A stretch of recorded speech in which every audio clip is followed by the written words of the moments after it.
আসসালামু আলাইকুম। আমি সাধারণত সানগ্লাস নিয়ে এই ১ম বারই বোধহয় আসলাম ভিডিওতে। ভিডিওতে কখনো সানগ্লাস ব্যবহার করা হয় না। কারণ আমার ভিডিওগুলো তো ঘরে বসে করা হয়। তাছাড়া বাহিরের যে কয়টা ভিডিও আছে তখন আমি ব্যবহার করি না।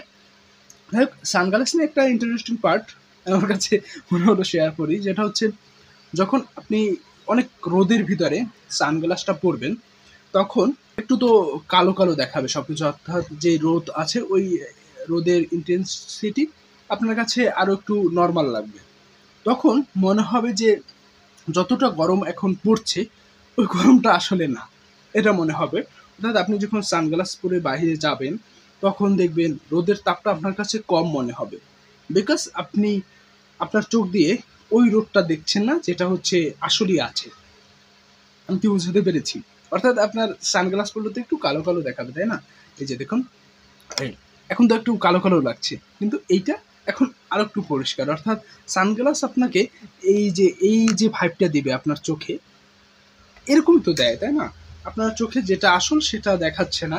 আপনাকে আরো একটু ব্ল্যাক বা যেকোনো কালারের হতে পারে সেটা আপনাকে দেখাচ্ছে।